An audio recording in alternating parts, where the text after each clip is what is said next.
Miss Liz, tea time, yeah, making a difference, one cup at a time, tea time, yeah, Miss Liz, tea time, yeah, making a difference, one cup at a time, tea time. So be sure to grab your tea, grab a seat, and tune in to Miss Liz. Tea time, making a difference, one cup at a time. Tea time, yeah. Tea time, time.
Well, good morning and welcome to Tea Time. Miss Liz is back with another bright show.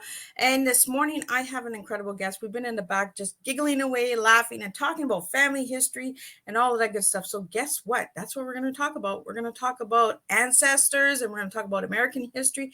And we're going to talk about the incredible Nancy Ward. That's right. Debra Yates' seventh great-grandmother was connected to George Washington and Daniel Boone and all of those good famous names that we all know about that we all were taught in school. So we're going to talk about those guys this morning. So before we get started, we're going to do the disclaimer and all of that good stuff, and we're going to get that in. But before we get started, I want everyone to grab your tea, grab your coffee, grab your juice, and get your breakfast because breakfast is really deeply important. Without breakfast, we don't keep moving. So get that breakfast in there. So before we get started, let's get going. And we're going to just slap that on there. Disclaimer for Miss Liz's Tea Time live show. Miss Liz, myself, is going live using StreamYard. Before leaving a comment, please grant StreamYard permission to see your name at StreamYard.com. Please be advised that the content brought forward for any Tea Time show hosted by myself, Miss Liz, is always brought forward in good faith. However, may bring forward dialogues and opinions that are not representative of my platform. The facts and information are perceived to be accurate at the giving time of airing. All Tea Time guests and audience participants are responsible for using their good judgment in taking any action that may relate to the discussion. The content brought forward may include discussions for some where they may be emotionally at risk. It is significant to know that this show is engaging in discussion forums only to offer and inspire awareness and connection and is not providing therapeutical advice. If you have any questions about the disclaimer or the panelist discussion, you may freely contact me, Miss Liz, through my email at bookingmissliz@gmail.com. Moving forward, should you choose to voluntarily participate in today's show in any aspect, I myself, Miss Liz, welcomes you. And should you decide that the show is not made for you at this time, I respect your wishes and will see you at a later show at a later date and time. And again, all tea times this year are done on Thursday, 10, 3, and 7 p.m. Eastern Standard Time. Unless it's a rescheduled show, then it is on Monday or Tuesday. So keep your eyes open for that. Now, a little bit on Debra Yates. Debra Yates hails from Ohio, but now resides in Southwest Florida. Although she began her writing later in life, she did so with her great passion. Being of a Cherokee descent and having had stories passed down from generation to generation, Debra found herself drawn to family history to the point of enlisting a genealogist to verify her conclusions. Traveling to relevant destinations along East Coast and in the Midwest, she brought her findings back to the peace, calm, and tranquility that she feels God has provided to her in the Sunshine State. With the release of Women of Many Names, she now puts her sights on a follow-up to document the next stages of her seventh great grandmother's historic life. Her book, Woman of Many Names, is about her seventh great grandmother, Nancy Ward, who was an important woman in Native American history. Nancy Ward, also known as Nanny He, I hope I'm saying it right, had tried had ties to Daniel Boone and George Washington, including having saved the later life, and is believed vice versa. Letters from Ward to Washington were later found in Thomas Jefferson's effects. So we're going to be talking about all these crazy guys because these guys they were all over, and Nancy Ward has an incredible story. So let's get it right from her great granddaughter. So let me bring in Deborah. Welcome, Deborah. Good morning, Liz. How are you this morning? I am good. It is nice to see us on the screen again, right? We were having so much fun in the background. So I want to get into the book and that and why the names and all of that good stuff. But I want to start off with, who is Debra Yates? Debra Yates was just a simple woman living a simple life in Ohio. And I don't really know how simple it was, but I was a landscape design artist for about 25 years. I was the first woman in Ohio to be a sole proprietor of a landscape company. And I went around trying to make Ohio prettier. And I think I succeeded. Wow, look at you. Yeah. You were planting seeds and fixing it up and making it pretty even before you started this. Oh, absolutely. You know, I started young. I think I was probably 16 years old when I burned my first bras. Trying to, women's rights and all, I was all about that as a young person. And I thought that, we should all be making the same amount of money and that women could do anything that they wanted to do. We could do it as good as men. I went to work for my dad's construction company, Mid-Ohio Pipeline. Basically, at a pretty young age, I went on the road with them at 19 and drove dump trucks and backhoes, and I had my own jackhammer, and it was amazing. It was revolutionary at the time. There were not very many women construction workers back in 1977, that's for sure. So. Wow. And I love that you burned your bra. That was a part of history too. Indeed. And we have to speak up and we have to be that difference, right? And I think this is where you get it from. You get it from your great grandma, like we were saying in the back, right? Like, where do we get this attitude from? Where do we get this hardness and this toughness and this warrior effect, right? It comes from ancestors. Yes. So I want to get into, how did you start with this? Well, I really just started, just writing down the stories that my grandfather had told me as a young person. I was really the only grandchild he had that seemed overly interested in our Native Americanness and the Cherokee culture and so on and so forth. So he actually gave me, whenever I speak for Nancy Ward, I wear an arrowhead that belonged to my grandmother. And I had mounted on this necklace when I think I was about 18 years old. And then I also have a ring that I wear that was her stone, and then my grandfather, it was broken, so he had it melted down, the copper that came with the ring, into this mounting, and had that made for me. So it's very special. Both pieces are very special to me, and I feel even more linked to her when I wear them. So whenever I speak on behalf of Nancy Ward, you will see that I wear those two pieces. And I believe that DNA goes to our very core. It is our core. It is who we are. And I believe it's important to understand, know as much as you can about your ancestors, because they were important, because without them, there would be no us. And, honor them in the way that they should be. Nanyehi was a very special woman to our family, to the Cherokee, in the 1700s. And I believe, we're talking about today, it seems like she's, gained relevance with the publication of my book. My cousin Becky Hobbs has written a beautiful music called Nanyi, and it is performed pretty much every year somewhere in the United States. So I'm very proud of her. We started our projects within about 6 months of each other. Becky and I never knew each other until, she was ready to come forth with her musical, and probably about a year before my book published. So the similarities between our projects is almost uncanny, almost uncanny.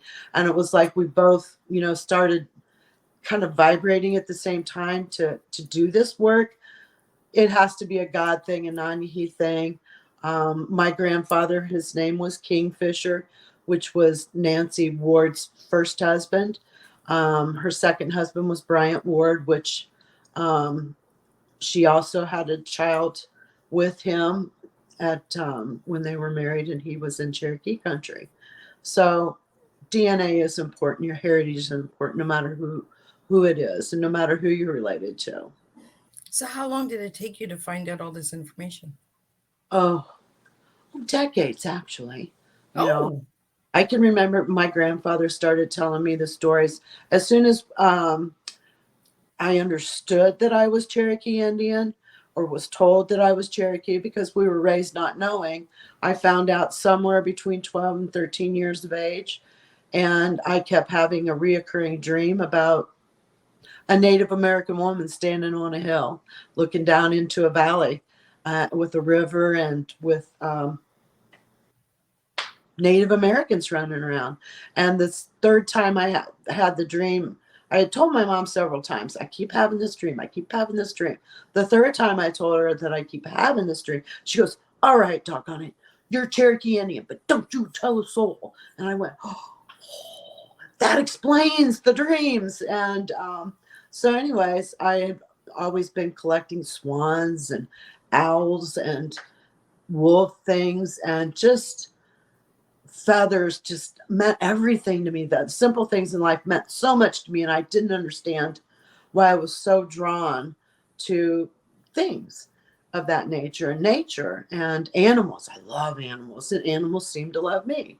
So I ended up working with horses and dogs, and training parrots, and taming whatever I could get my hands on. And it just was second nature to me, and I didn't understand. But once I understood that I was Native American, it all started to make sense to me. And I wanted to know everything I could. I was like a sponge. And every time I'd see my grandpa, I'd go, oh, tell me stories, tell me stories. And I would sit around and listen to him talk about things that his mother had told him as a little boy, and his sisters. He was about the last of 12 children. So he had a lot of older siblings, that like to recant the stories, because that's how we told our stories, was through the oral tradition, not necessarily the written word. And he would tell me about George Washington, and Thomas Jefferson, and Daniel Boone. And it's like, oh, my family lived this life. It's really cool, right, Deborah? Like when you hear those names, because they're taught in school, and then you're like, but my family really knew these people. Like Daniel Boone, I was in love with the show Daniel Boone. Was a man, big man. I loved that show. It was my favorite show. And to know that my grandmother knew these people, parlayed and talked to these people, and formed treaties with these people. Amazing, right? My soul just soared. I just was so excited about the whole thing. And so I just locked those stories away in here and in my heart. And as I started to age, I kept thinking, oh, if I don't write these stories down, they're going to go with me. They could go with me. Because I didn't really understand the concept that my grandma was famous and was in, books and so on and so forth, and memoirs, and had wrote letters to presidents, and hung out with presidents, future presidents. And, Thomas Jefferson was so integral to the Revolutionary War, even as a younger man. He was a little bit younger, but he was very important in the things that were going on. Nancy was negotiating treaties that opened up territories in the upper Northeast that allowed, let's say, George Washington to traverse through. And had those treaties not been in place, we could have lost a young George Washington to an arrow. It Yeah. could have happened. But I think that, God has a plan for everybody. And Nancy had an integral part to play in the forming of this country, and pulling away from Europe. Now people say, well, they did this and they did that. And I said, well, hey, let me tell you, if there was a contingent of soldiers, be they French, Spanish, English, colonials, standing at your front door with guns pointed at you, what are you going to do? Yeah. If you are outnumbered, out,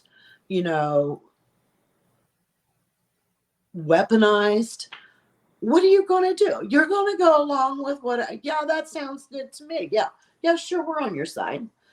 Being on our own sides all along. I mean, they knew that. They weren't ignorant, negotiators as well. They know as soon as they turned their back, Nancy Ward and Oconostowah and Attakullakulla were going to do something else, part of which why, they tried to assassinate and or kill, my family many times.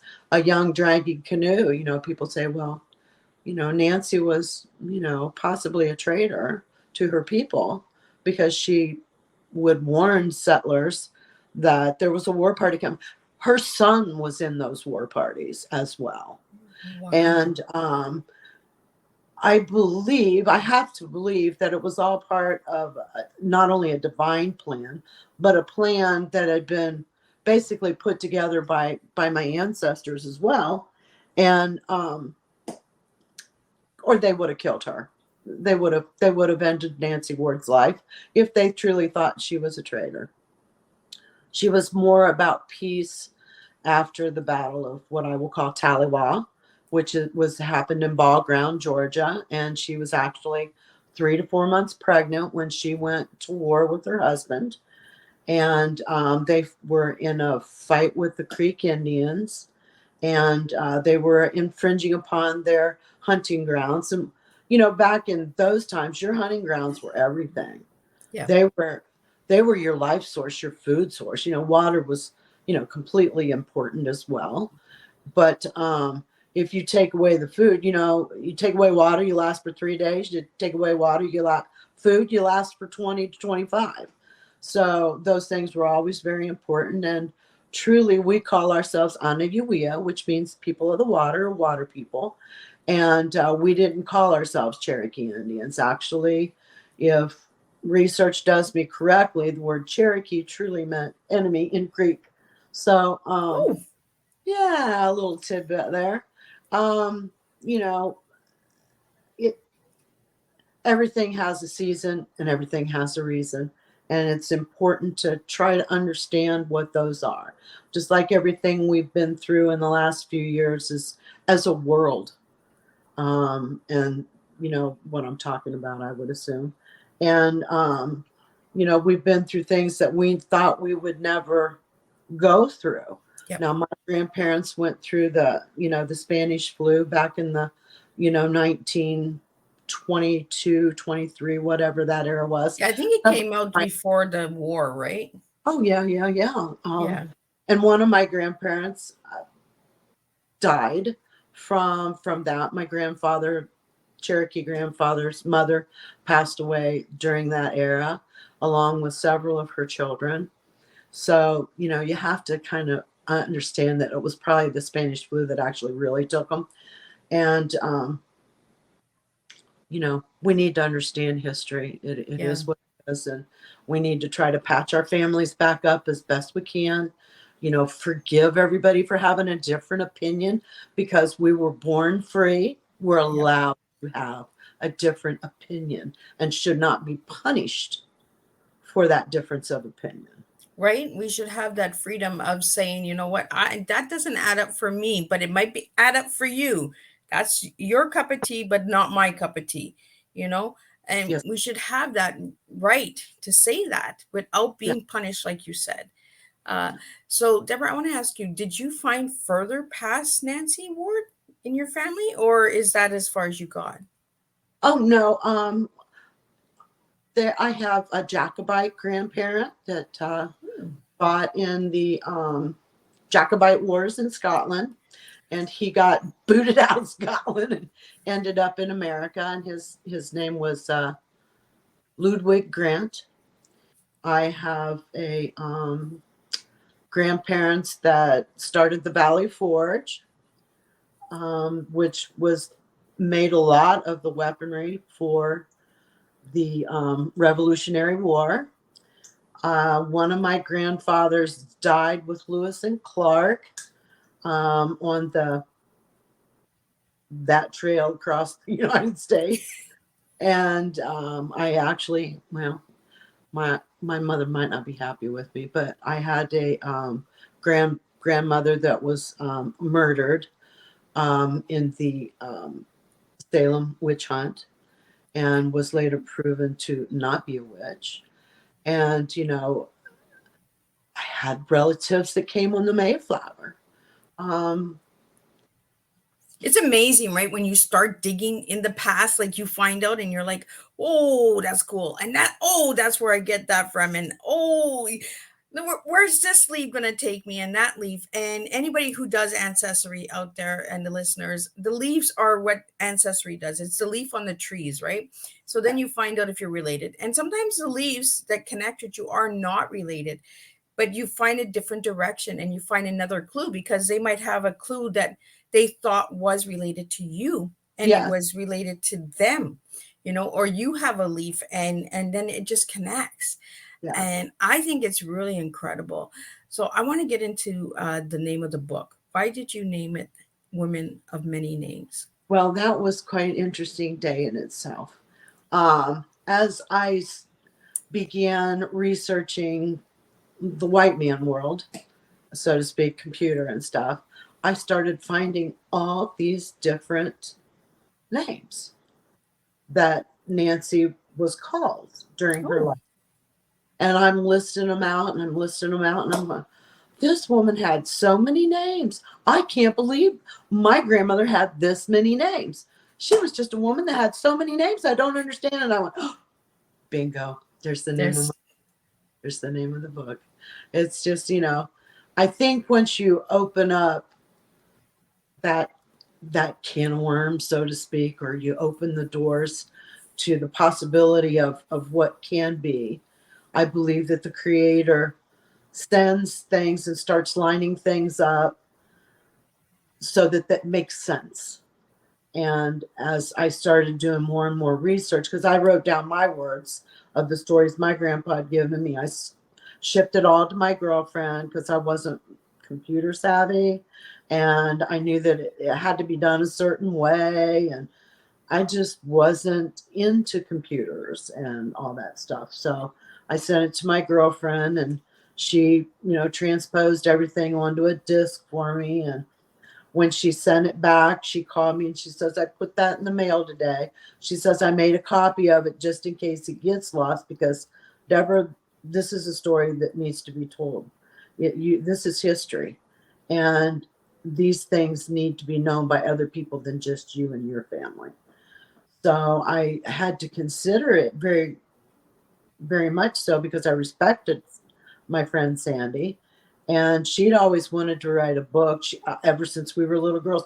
I'm going to write a book someday. I'm going to write a book someday. And I kept going, okay. And I'm waiting for it. I'm excited for you that you want to do this.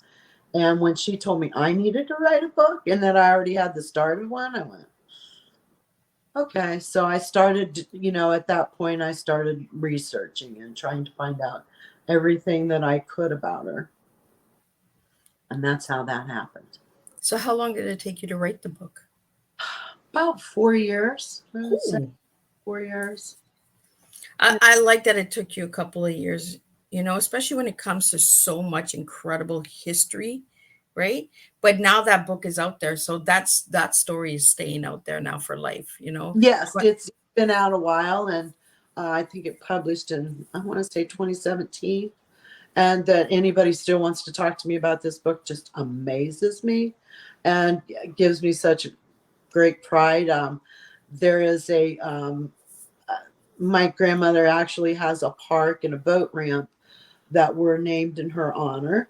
And one of my cousins called me. I was on a trip through the South, and she goes, "Can you go to Benton, Tennessee?" And I said, "Well, I'm in Chattanooga. I'm not in Chattanooga." I said, "I'm in Charleston." Okay. I said, "Tennessee is like the roundabout way." And so I thought about it overnight, and I I had some sort of epiphany or a dream, and that told me that the old one was more important now. And I woke up and I'm going, wow, what a dream that was. So I called my cousin and I said, I will go. I will go see what this is all about. And we had no idea that our grandmother was buried there. oh, It was her gravesite. oh, wow.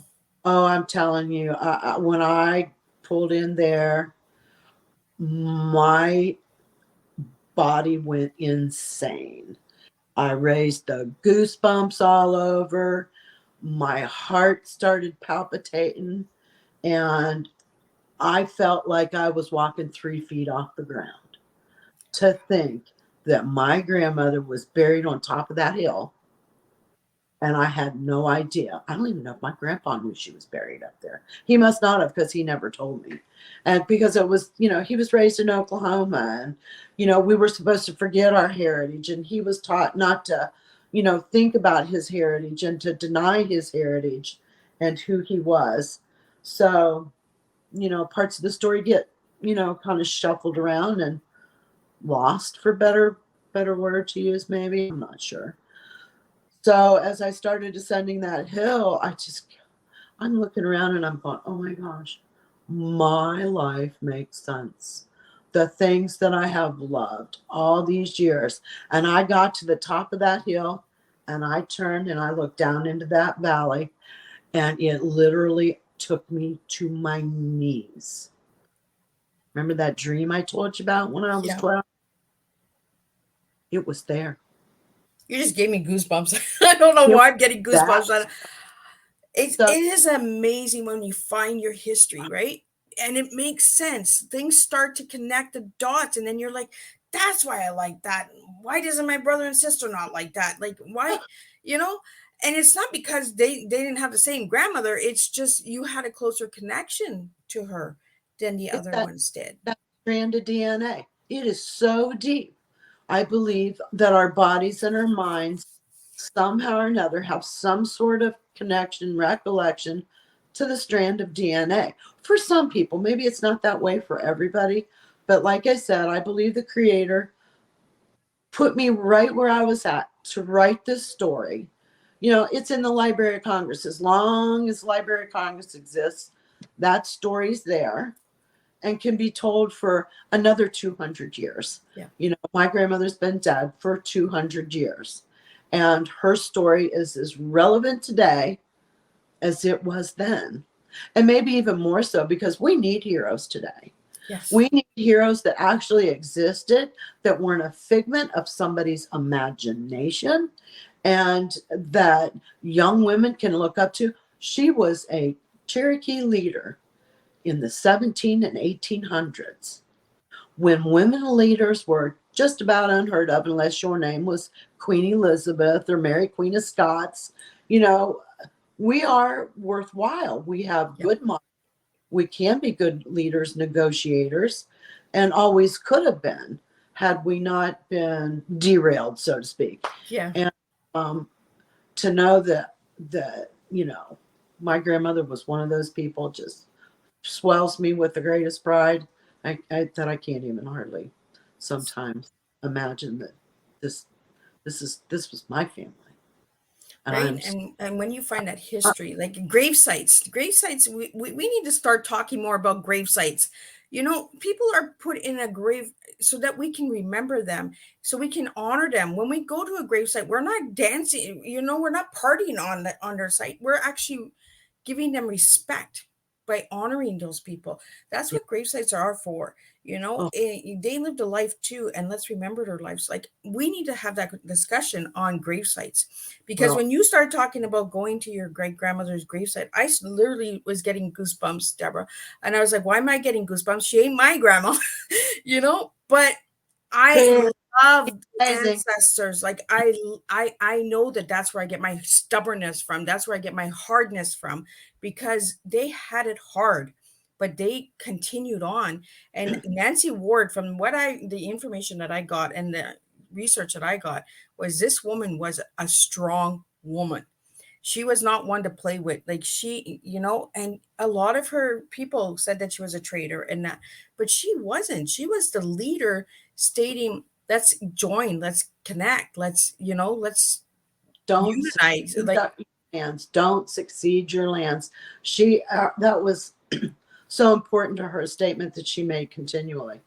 yeah, Granted, she did sell Kentucky, okay, but she also knew they couldn't hold Kentucky. It was too far away. It was our hunting grounds. We would go up there as a people and hunt and bring the game back, and to reserve.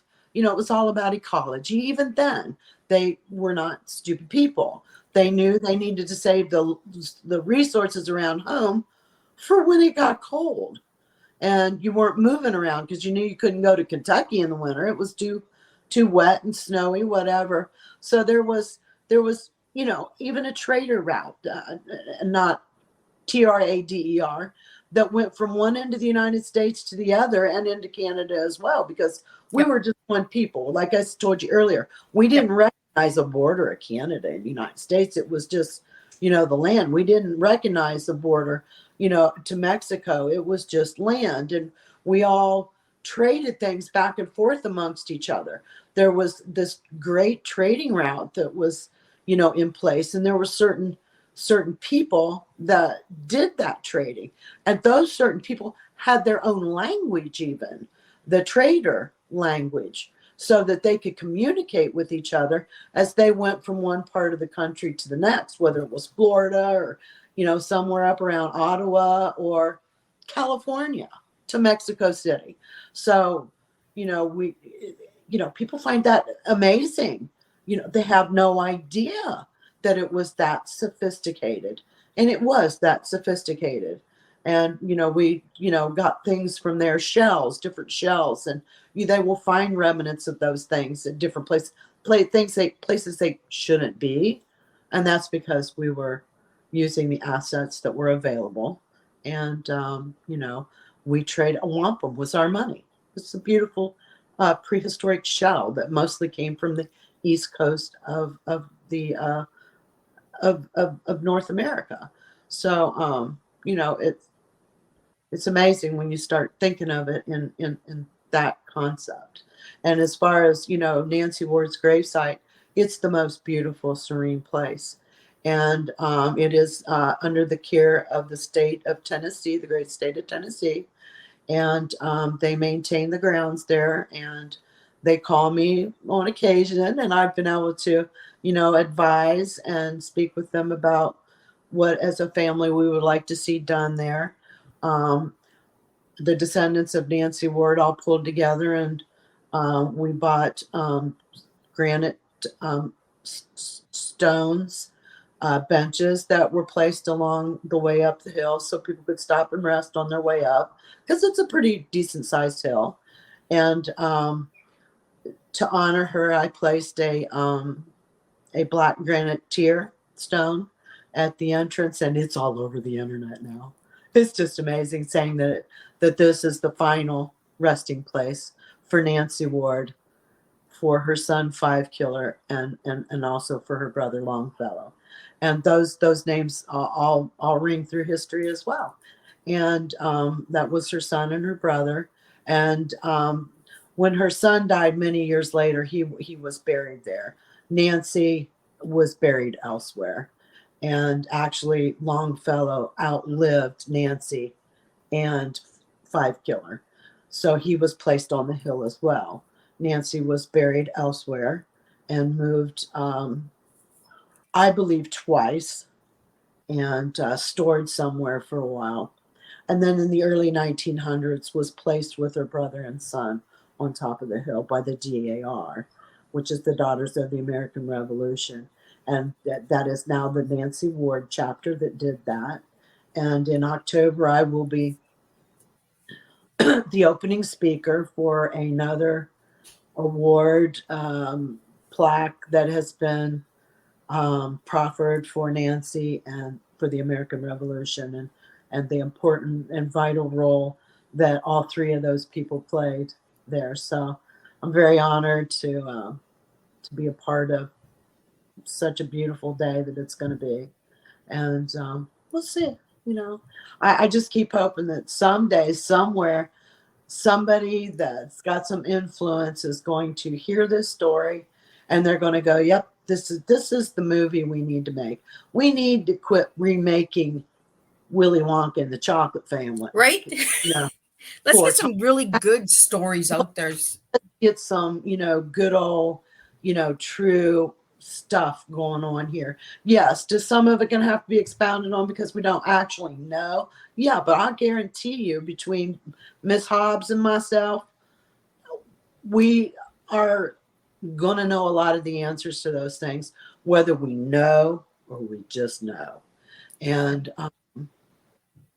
I just have to believe that that's the reason that we're both doing these projects, is someday somebody important is going to go, yep, these ladies are right. She deserves to be told about, that she was overlooked in our history, and that it's her turn, and that she needs to be marked in history as the great leader and the important role that she played in our being able to break away from England. So do you know if she's being taught in the schools for American history? A little bit, not a lot.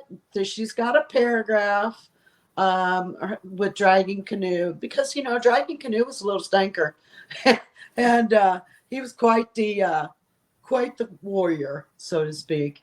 And his part to play was, he was mad. He was mad. His father was the peace chief, the chief that kept peace. Or was that the war chief? Anyways, one or the other. And he became, aggravated at what was going on, at the, we were losing our lands. We were giving them up left and right. They were being taken left and right. And he wasn't about it. He wasn't happy about it. So he branched off and became a Chickamauga, Cherokee, and opened up Ducktown and a lot of the other lower cities in the state of Tennessee that actually reaches down into northern Georgia as well. And, he put up a good fight. He did. He put up a good fight. And like I said earlier, Five Killer, worked with him. So, you had Oconestoa, Nancy, and Attakulla, playing their part in everything. And there was one point, I just can't remember the name of the area that it was called. It was somewhere up around Knoxville. There was a meeting of the chiefs of the Cherokee, because each area had their own chief, so to speak.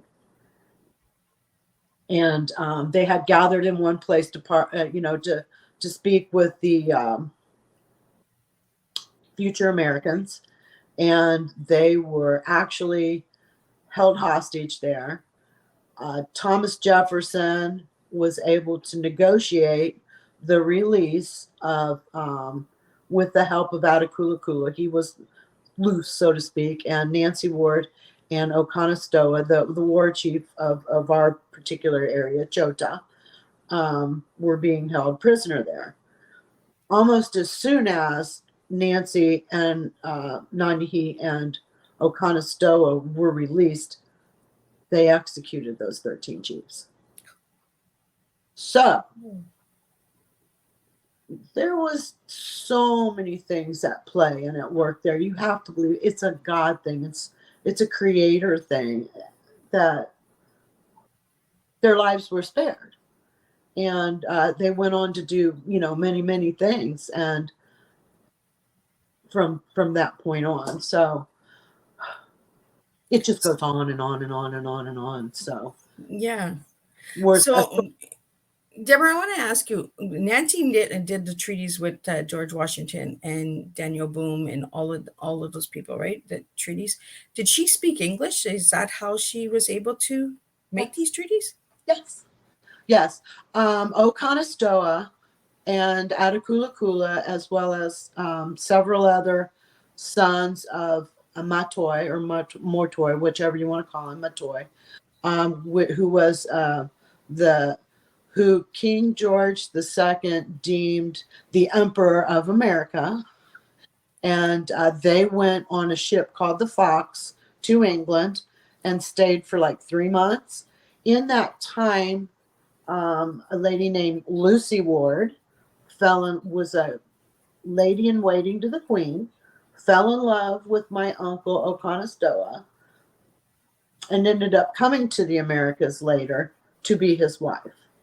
And at one point, well, Nancy's father was killed in a battle, and it's believed that his name was also Five Killer.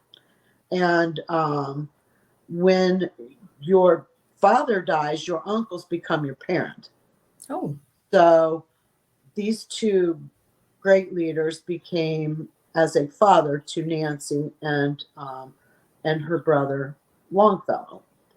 And in that process, um, Tame Doe, whoever you want to, Catherine Kingfisher, there's a lot of controversy there. I'm not going to get into that, but history will call her Tame Doe because she could tame the deers.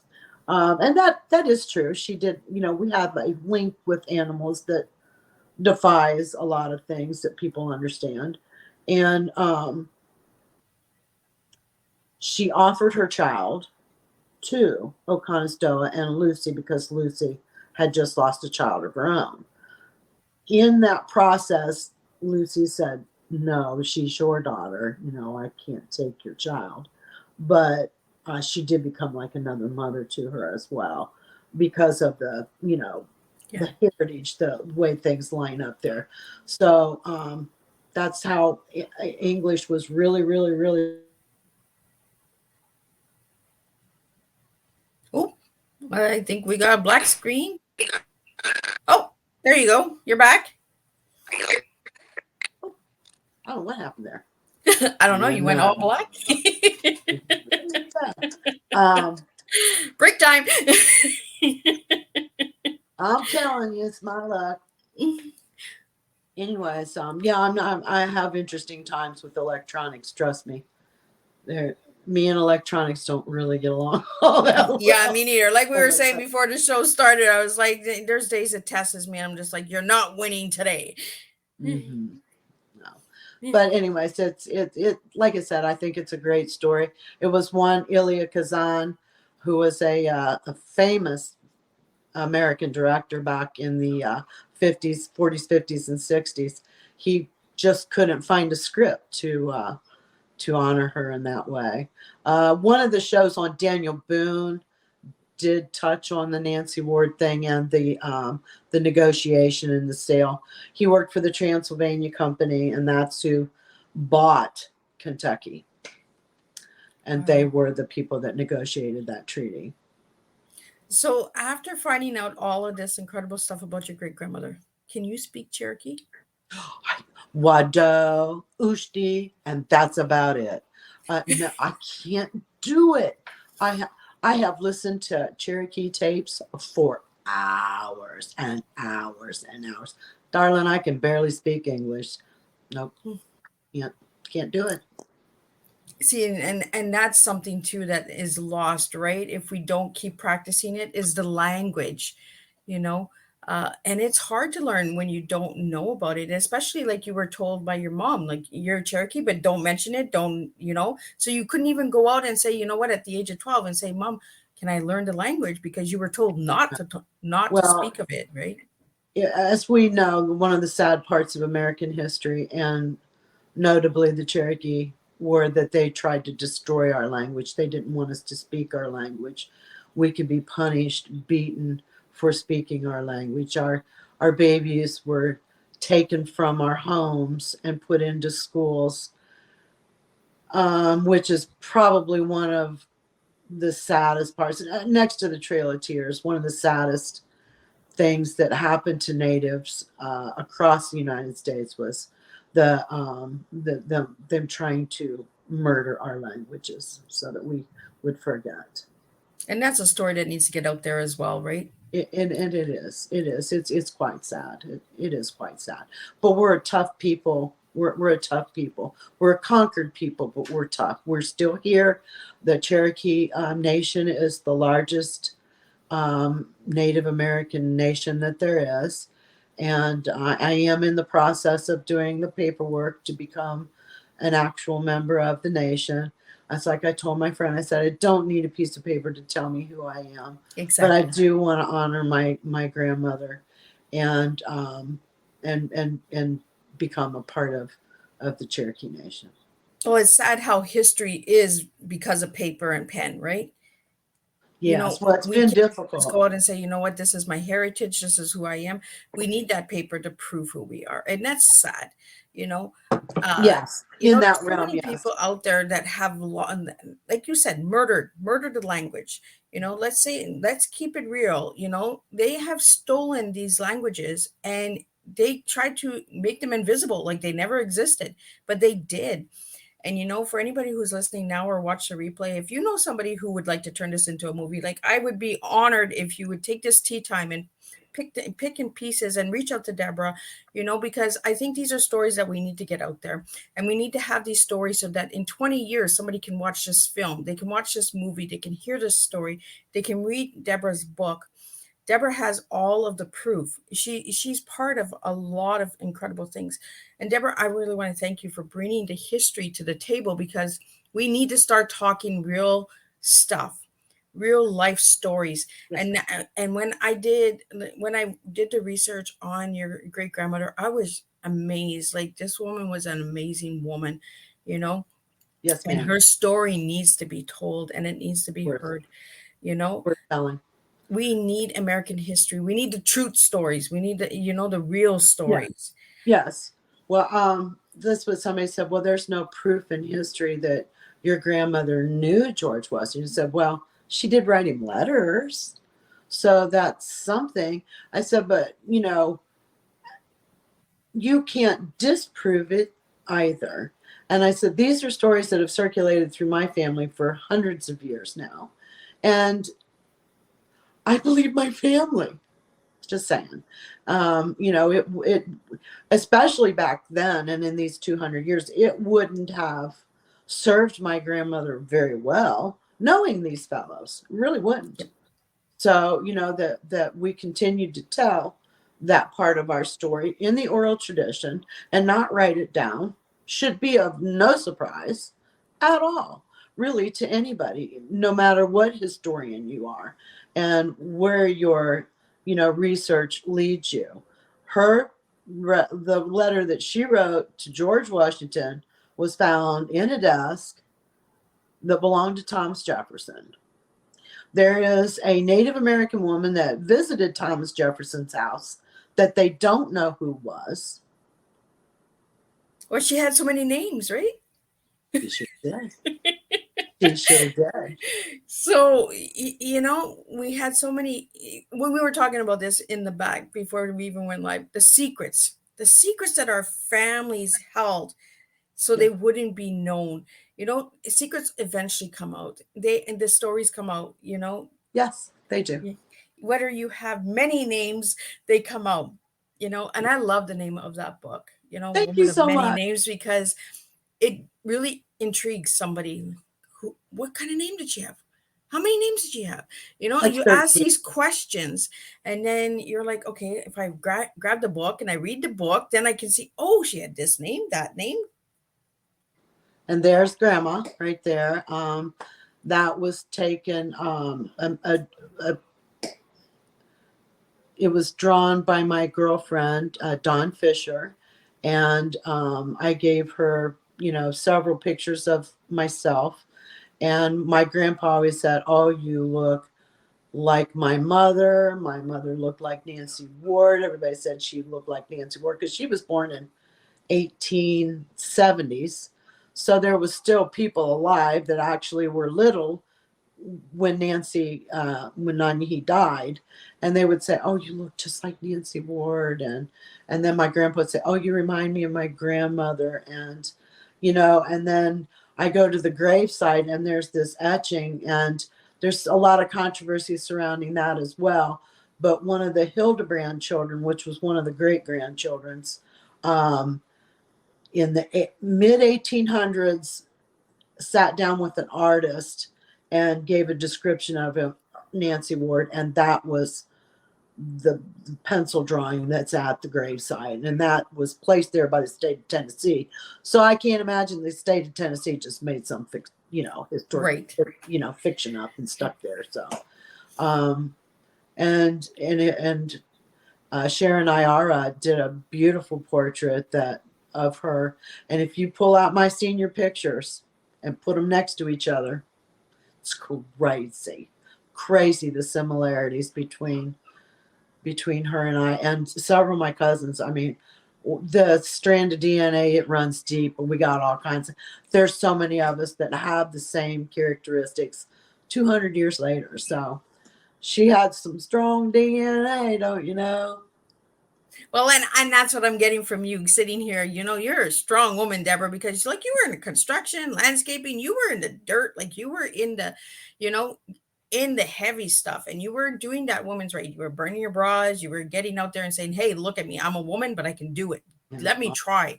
And I think we need more women like that in today's history.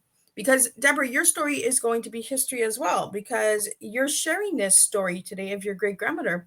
Thank and you. and there are people out there that are saying, you know what, let me share my story of my great grandmother. You're encouraging people, you're inspiring people to get involved in the past. You just Yes. never know what you're going to find out when you start digging in the past. If And we it's not don't living in the past, it's actually respecting the past. understand your past to know your future and to what you might be able to do for the future. We've all got a part to play in this, to some degree. It doesn't matter how big of a part it is. It can be this big. It can be the strand of a hair. You're still part of history. Yep.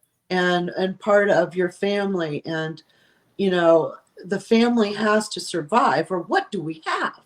And the family needs to think about coming back together and reuniting and giving up the things of this recent past that have split families just flat into. And we need to find our way back to each other. That is the most special gift we can give our grandchildren, because guess what, we're teaching our babies bad things. Yes. Bad things, because if you can do it to your mother, your brother, your sister, you are showing your children that it can happen to them too, and that they can turn their backs on their parents too, because of what they're learning through these last 3 or 4 years of our world history that is not good. Yep.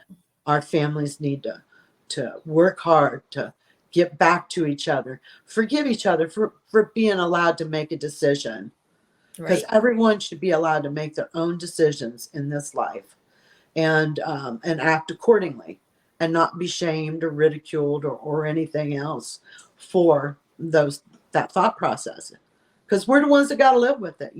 Yep. But we didn't make them thinking, "Oh, I'm going to lose half my family because I won't take a shot."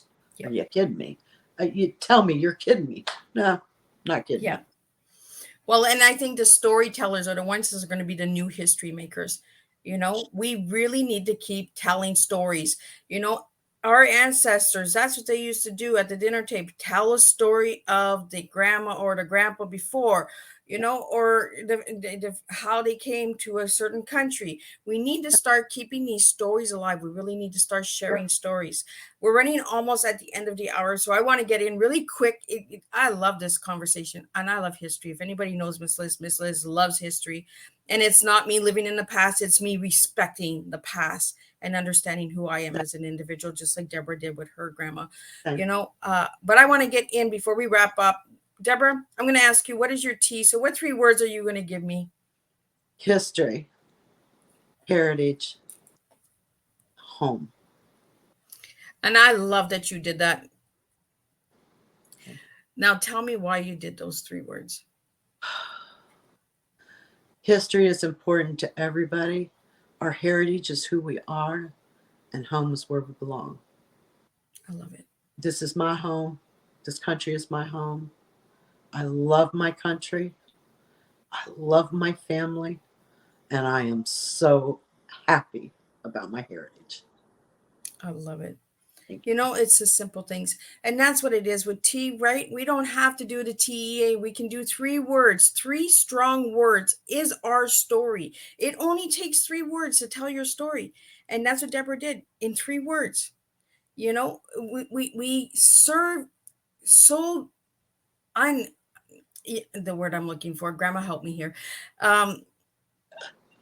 We serve what society tells us because we're scared of serving our true teas. And this is what Tea Time is about. I want people to start sharing their real teas, start sharing your stories, be those storytellers, be those history makers, and be the one that's going to be judged. Be that different tea out there that is not scared to say, you know what, this was my grandma, and I'm proud of my grandma, and I want you to hear my grandma's story. It's that simple. This is what tea time is. It's not a beverage. You can drink your tea, you can drink your coffee, you can have a glass of wine. That's not what Miss Liz is about. Miss Liz is to bring your story to the table, to be heard, to be seen. And Debra, I really want to thank you for sharing your tea this morning. It might be afternoon somewhere else. It's 5:00 somewhere, right? Everybody's having But I really want to thank you, Debra, for coming and being open and sharing your story about your great grandmother, because thanks for having me. Your grandma is a story that needs to be told. It is. Thank you. And I want to thank you, Debra, for coming and sitting and serving a strong tea with me. And I want to thank Bruce for sending you to me. Check out Miss Liz's webpage. You're going to see the collaborations that Miss Liz is making. Bruce is on there. You can see on the collaborations and supporters, and check out his client list and who he has that he's working with, because he has some really incredible people. Check out the website for the black and white collection that is out there. The black and white collection is about balance. We need black, we need white, we need balance in life. It is not racist. It's not color related. It is about the balance of life.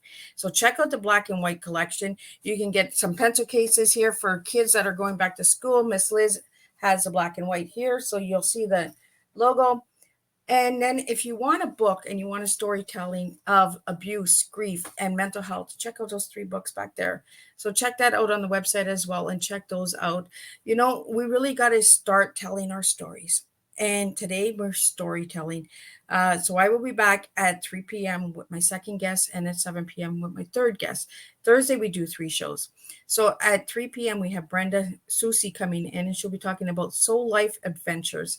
And she's a strong woman. You'll want to check her out as well.